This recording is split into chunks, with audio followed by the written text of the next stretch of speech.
My mini bottle has a wax tail on the back. Anyway, Maker's Mark, Kentucky Straight from whiskey. I've forgotten what that means. 2 years? We'll see.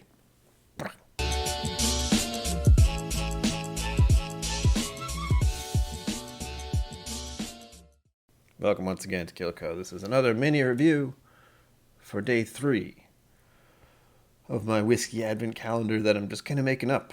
This wasn't in, I didn't buy one this year. Let's be abundantly clear. It was too expensive to buy all of them.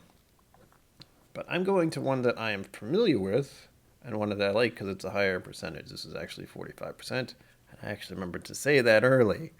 So let's get to the pouring and the uncorking and stuff, shall we? Ooh, that wasn't so bad. Yeah. Oh, good. There's no cork. It's actually a twist off. Wax is nice for the cork, but this is just a pain. So I'm probably going to edit most of this out, but yeah, definitely having a hard time turning this. So, joy. Had to do the old under the shirt twist, but we got it.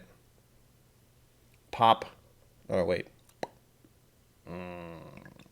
Yes, good. All of it. I want to drink all of it. Yeah. And first, we look at the color, as per usual.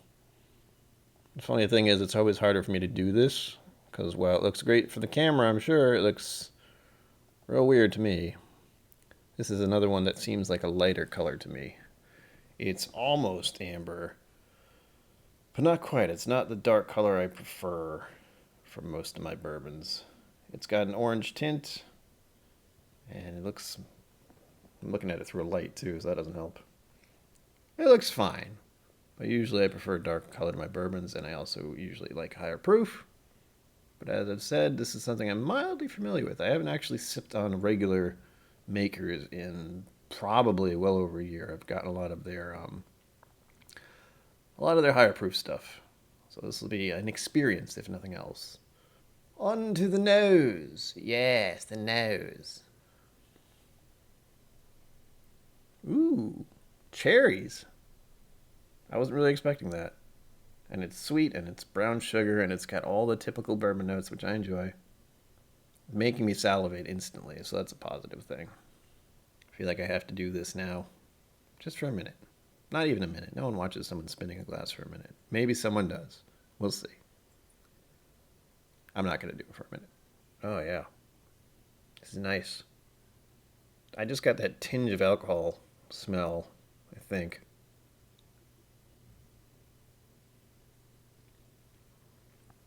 I can't complain. This is your typical bourbon smell. It's quintessential, as they say. Brown sugar, sweet. The cherry note at the start was really compelling, though. That I don't remember getting, especially just on the regular makers. And this is a wheated bourbon. One of the things I'm trying to look up and remember to say is the mash bill, if I can find it. And recently I found a webpage that gives me a general idea. I'm looking right at it, so don't think I memorized anything here, because no, my memory's garbage. It is, where'd it go? Makers, just regular makers. 70% corn, 16% wheat, and 14% barley. I don't remember if it's wheated or if the barley is whoozy what's it or not, malted or not. There we go. I can remember some things. Anyway, let's get to the taste, shall we?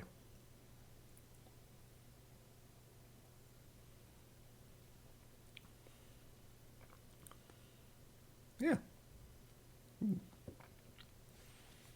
This has a lot more baking spices than I remember. I dig it. And it's sweet, of course.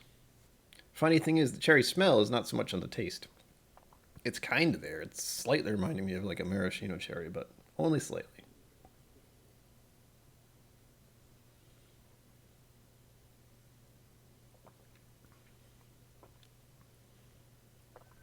Oh, yeah. You know what's funny? I'm getting a little bit of a flashback because I made some kind of... When I was first trying to get into whiskey, one of the things I did is I made a mixed cocktail that used Maker's Mark. And I'm thinking of that kind of now. Although I think I used maple syrup in it. I can't remember exactly. It was good. But it's making me think I want to use this in a cocktail because I've done that before many years ago. Brown sugar is pretty prominent. And it is giving me a oaky kind of dry finish at the end, which is always nice. Makes you want to go in for another sip. I'm kind of getting a chocolate note. It's a weird, I've gotten this before many times. Like an orange chocolate. Could be the time of year. I'm not going to lie. And it's a little peppery. Or spiky. Only slightly. I think it's because it's 45%. I'm feeling the burn now. That's funny. Or the Kentucky hug, if you want to call it that. But at first I didn't notice it. Don't know why. But really I feel like this is only reminding me that I want to buy the Maker's 101 that's been around recently. I actually really seem to like Maker's. Which is unfortunate because I don't have a bottle of it. I just have another tiny little one. But it's certainly something that I feel is overlooked. And it's kind of had to, I don't know if it's the price or just it's kind of passed. But it's something that I've enjoyed as a starter for when I was first getting into whiskey. And since it's been so long since I had one, I'm being reminded of how much I actually enjoyed it. It's not as wheat forward. I know it's a somewhat wheated bourbon, but there's other ones I've had where it's distinctly noticeable that there was wheat in it. This one, not so much. This is just kind of like, oh, bourbon, yep. All right, I don't think I can say much more about this other than, yeah, it's good. I like it. So let's go on to the Whizzky app and see what other words we can figure out today, because I'm running dry, as always.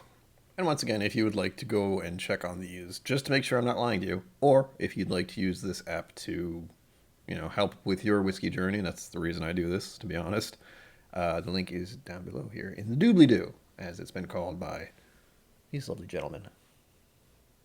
Anyway, back to the tasting. The nose profile is pretty bland, at least the community one. We have vanilla, caramel, and oak. I didn't say any of those, but those are the common ones in bourbons. And I feel like it's a cop-out. It's the weird thing. I could say for every single bourbon probably vanilla, caramel, and oak, and I would not be wrong. So it's one of those things where I probably thought it. I think it's when I say something like, oh, this is definitely a bourbon, I'm referring to those, but I'm at that point where I feel like if I say it, I've said it so many times, or it's something that's so common that it feels weird. People at this point, if they're watching these videos and drinking bourbon, you probably have an idea what bourbon smells like. But I always want to get something different, and that doesn't always happen. So I would agree with the vanilla and maybe a little bit of the oak. Flavor profile, vanilla, caramel, oak, and spicy. Maybe that's kind of the baking spices thing.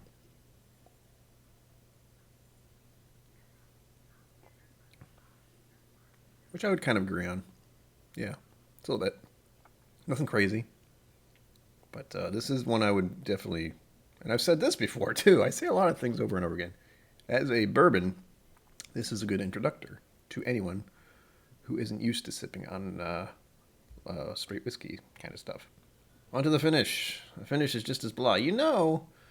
For the brand that's this old, I would expect more from the community profile, but I can see why, since it's something that's so common that people aren't pouring it to sip on as much. I know I'm not. And it's, of course, vanilla, oak, and spicy. Nothing new, nothing really helpful. But we do have the official overview, which will sound extremely fancy. Let's go with that, shall we? The color for the official overview is golden amber, which I would agree with. It's something I feel like I should have said at the start, where it's kind of that in-between. It's not dark enough for me to call it amber, but it's definitely got a little bit of orange tint to it. But it's very yellow/golden. The official nose, subtle, complex, and clean with vanilla and spice and floral notes of roses, lime, and cocoa beans. That sounds so fancy. I did say cocoa beans. And I was getting some kind of, I don't think roses, but maybe it's a little floral. Cocoa beans, I did get some kind of chocolate, but it made me think of an orange chocolate for some reason. Maybe I'm getting a weird citrus note. But the official taste, fresh fruits, spices, Eucalyptus and ginger cake. I don't get eucalyptus out of this. I get eucalyptus out of freaking Rise. This not so much.